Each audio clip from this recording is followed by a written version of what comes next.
Serbia takes down France in one of the most interesting matchups, I think, on the world stage. And Jokic, I think he's about business, and he looks really good so far to start off the Olympic exhibitions. And I think there's some things that are going to carry over into the season. And also, y'all, the Denver Nuggets are getting a lot of talk about they're going to be facing their downfall this year. Some people are even saying they might fall out of the top six. But is that true? Are the Denver Nuggets as dead in the water as a lot of people are suggesting they might be? This is Swipe Up. We're going to talk about all that and more here at Locked On Nuggets.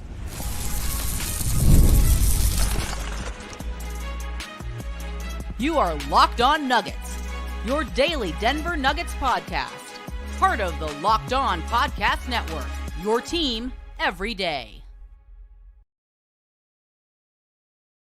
What's going on, y'all? Welcome into Locked On Nuggets. This is your host, Swiper. This is your team every day. I hope you are having a spectacular day, a spectacular Friday. If this is a Friday evening and you are in Serbia, you've been staying up all night watching Serbia take on France. If you're in France, watching Victor Wembanyama, the promised one to come, play really well versus Serbia, then this is your show. If you're a Denver Nuggets fan and you were just yearning, missing, watching Nikola Jokic and Jamal Murray earlier this week play basketball, this is your place, y'all. This was a great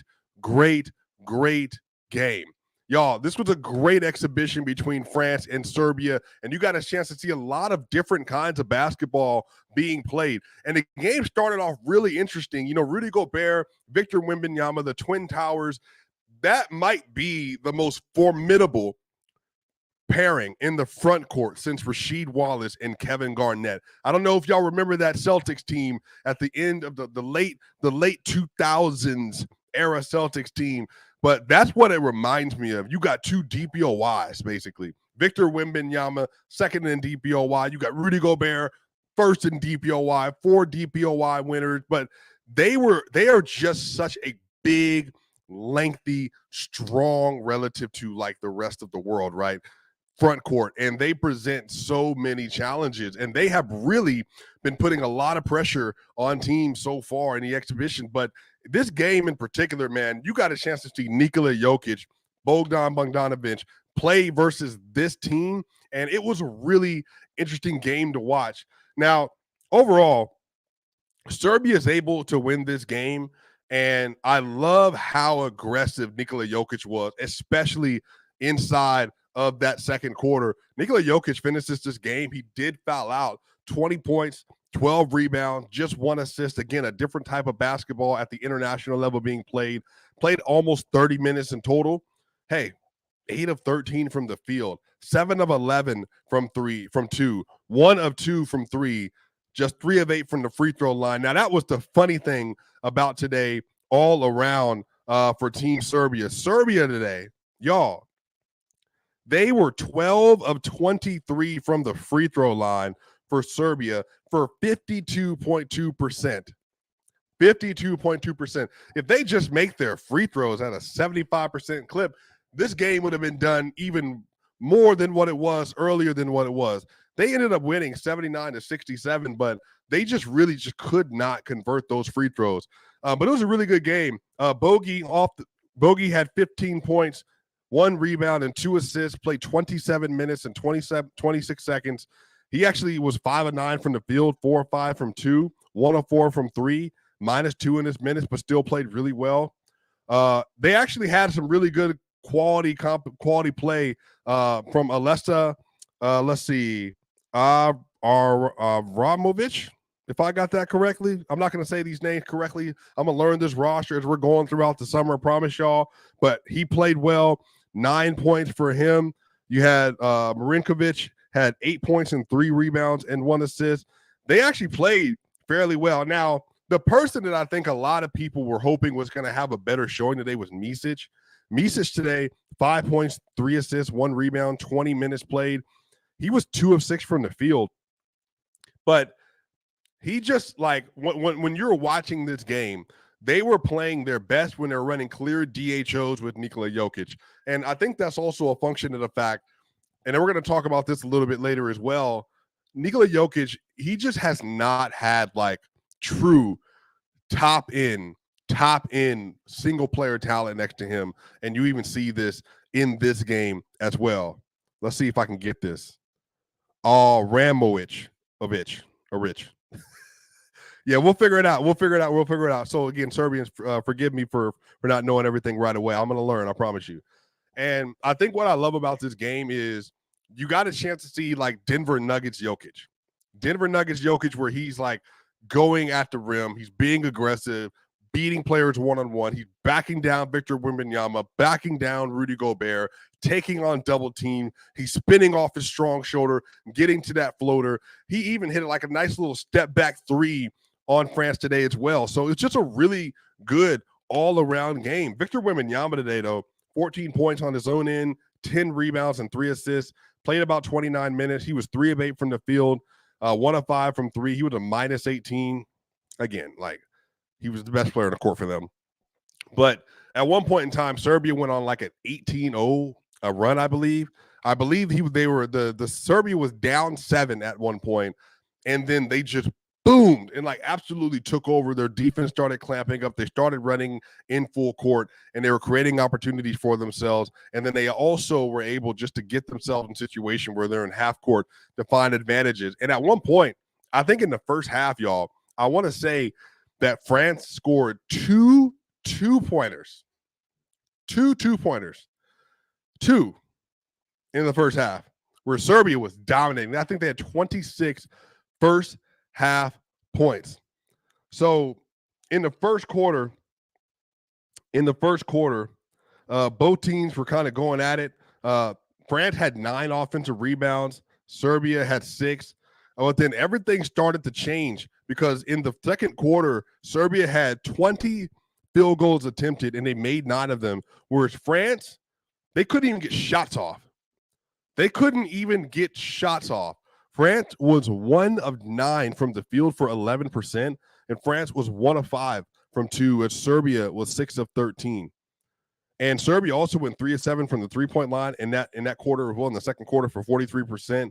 So they just literally started clamping, and they took over the game. And what was so interesting is that even with France being able to get on the offensive glass as much as they did today, you know what? Serbia did a really good job limiting them as a whole. France today, 9 of 21 from 2, 42%, 42.9%, 9 of 21. Serbia, 20 of 30 from 2, with Victor Wembanyama and Rudy Gobert on the court. That's impressive. That is impressive for them to be able to do that. And again, three-point line wasn't super strong today. They didn't get a chance to like put up a lot of really, really solid three-pointers today. But man, again, Serbia just has a lot of tenacity they play with. They're a very physical team. The only thing Serbia is truly missing is like a high-end athlete, that's able to take advantage of a lot of their passing and their cutting. But look, they have enough good players that are able to buy into the system and what they're supposed to be doing, where they're able to put up some really, really good performances in situations like this. But I am of the mindset that Serbia is going to be a very formidable team in this run in the Olympics. They just have like a lot of the things that they're going to need. And again, obviously this is predicated on their health. They're going to have to stay healthy. But again, they're going to have the best player in every series and every game that they're going to be in. They're going to be in a situation where they're going to have matchup advantages because of their size. And then on the other end of this, look, defense is about commitment, and defense is about how you're willing to protect the rim collectively, because they don't have a true rim protector. But can they keep you from getting there, and can they show hands when you do get there, and then you get out and you contest three-pointers? So just a really good game. And I think this is the kind of game that you're looking for if you're a fan of the team.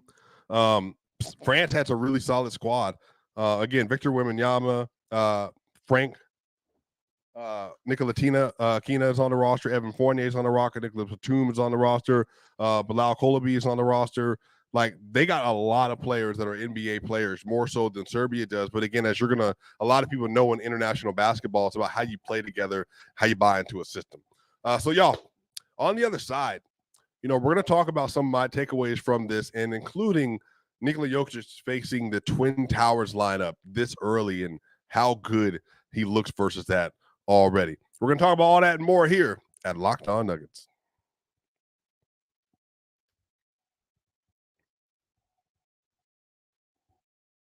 Y'all, I love going to concerts. I love going to MLB games. I love going to soccer matches. I like just going and doing stuff. I like being out and about, especially in the summer and especially in the evening. Because I don't know where you are, but y'all know I'm in Atlanta, Georgia. It's super hot and humid here all the time. But y'all, in the evening, Friday night, Saturday nights, I like to go and do stuff. And I think there are things like Game Time that really help you so much in getting the best ticket possible for your experience. Game Time is an authorized ticket marketplace of Major League Baseball, which makes getting tickets faster and easier. And prices on Game Time app actually go down the closer it gets to first pitch. So again, take the guesswork out of buying MLB tickets with Game Time. Download the Game Time app, create an account, and use code LOCKEDONNBA for $20 off your first purchase. Terms apply. Again, create an account and redeem code LOCKEDONNBA, LOCKEDONNBA for $20 off. Download Game Time today. Last minute tickets, lowest price, guaranteed. We'll be right back, y'all, for more here on Locked On Nuggets.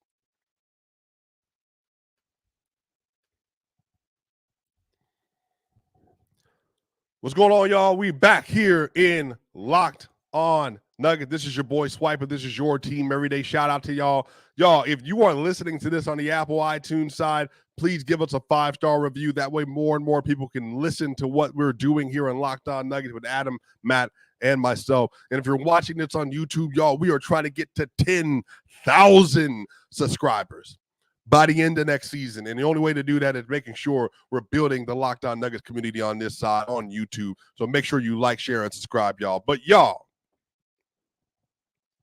Nikola Jokic looked like a man on a mission.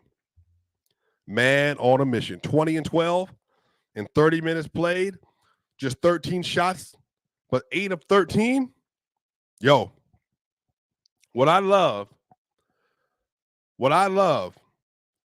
is that Nikola Jokic has not let the downside of losing in the second round and the disappointment of giving up a 20-point lead affect him at all. Nikola Jokic, yo, he might have missed his free throws today, but Jokic looks just as dominant, just as inspired, just as strong, and just as in shape as we would hope he would. And Jokic being able to play against Rudy Gobert and Victor Wembanyama, again, the most formidable defensive front line in the world. And him coming out as aggressive as he did, I think this is a sign of things to come. And I'll be curious to see how he plays the rest of the way. But I think that there's going to be a lot of things that are going to be available to him because the team is going to be able to respond differently next year. And I think Jokic, man, a lot of people are like writing him off and writing the Nuggets off. But based on what I'm seeing, he just looks like a man that's like fresh and ready to play basketball. There was a play today where Nikola Jokic, he in a pick and roll setting, he got a deflection off basically playing low hands, got a deflection, and then he tried to sprint out of bounds and get to the ball on the sideline before the ball went out of bounds, and he lost it out of bounds. And then Jokic gave off a little bit of a yell, and you could just tell with the energy he's played with. He just hasn't played since the NBA playoffs. And the last time we saw him, he had 34, 19, and 7, but his team lost.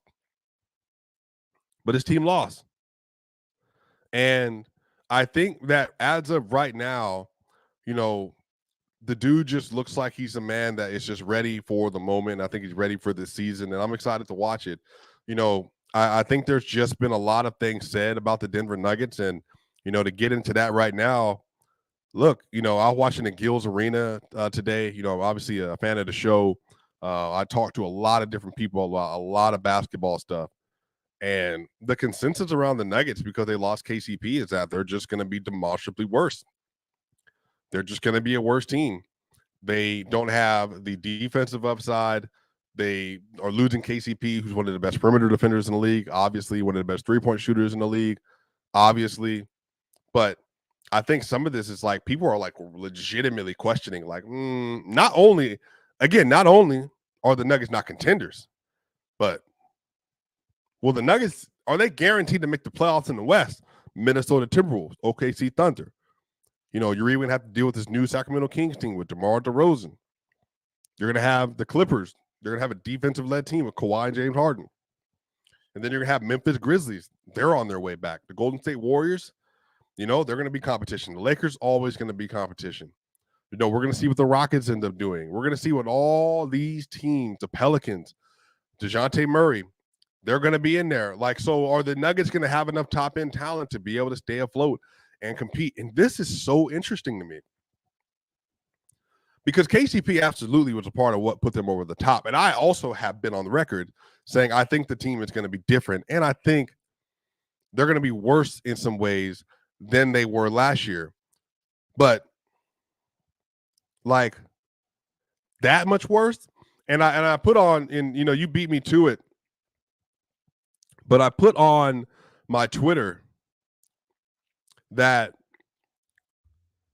Jokic in 2022 with Monte Morris, Austin Rivers, Will Barton, Jeff Green, Aaron Gordon, Facu Campazzo, Bones Highland, DeMarcus Cousins, that they won 48 games that year. They won 46 when Jokic played. And I know that was a different season. The NBA was different, 1,000% obviously, but they were the 6th seed. So, like, again, 48 wins as the 6th seed. It's very impressive. That is very impressive. And I think a lot of people are just kind of at this mindset that I think more people are more so wanting the Nuggets to fall out because of maybe some agenda things. Who knows? But y'all, 48 wins last year would have made the Nuggets the 7th seed, and they would have been in the play-in. But if you're telling me that the Nuggets are going to fall from 57 wins, this is obviously if Jokic and Murray give you 59 games again, Michael Porter Jr., 70 games, Aaron Gordon, 70 games, that they're going to fall all the way out to where they're not going to be like in contention. Yeah, that's tough. That's real tough. And, I'm really curious to see, how the team is going to respond to that. And if anything, history shows us that when they're down and out and when they're being counted out, that they actually end up playing better than what a lot of people expect. So I'm excited to see it because I think that the Nuggets are going to be very good. And again, another thing, Jamal is healthy, will be just fine. Last year, Jamal Murray and Nikola Jokic were 44-15 when they played together. 44-15 when they played on the court together. That's a 61-win pace. They were incredulous. They were incredible. They were abominable. They were amazing. They were nightmares for other teams. And I do think this team is going to be different. But I'm excited to see how they respond because a lot of this is going to be, what will Christian Brown do? As we talked about earlier this week, as Matt and Adam talked to you about, what would Julian Strawther be? Should they get Russell Westbrook, which is what they're aiming to do? How will they be able to configure some lineups? That way they will be better by the time they get to some of those spots. I mean, all those things are going to be in question, but I do think the Thunder have improved with Caruso and Isaiah Hartenstein, 1,000%. Honestly, you ask me right now, I think the OKC Thunder will be the number 1 seed in the NBA, maybe in the NBA next year. In the West, they will, I believe. I think the Thunder could win 61 games next year. Like, they're going to have, so much talent. But maybe they don't. Maybe they regress because, again, they were extremely healthy this last year. Maybe they don't. The Minnesota Timberwolves, are they going to win 56 games again? I mean, it's definitely possible. Memphis is going to be back. Zach Edey now is going to be their big next to Jaren Jackson Jr. Will they be better? 1,000%. John Morant back, all NBA level again. Desmond Bain, Vince Williams, G.G. Jackson, Marcus Smart. They're going to be tough. I think the Kings with De'Aaron Fox, Kayvon Herter, Keon Ellis, DeMar DeRozan, Keegan Murray, DeMontis Sabonis, Malik Monk. Yeah, super solid team. And so there will be stiff competition. But I just think the Nuggets are a lot better than people are giving them credit for, y'all. Y'all, we're going to talk about how maybe the Denver Nuggets can be better this next season on the other side. We'll talk about all that and more in segment 3 here on Locked On Nuggets.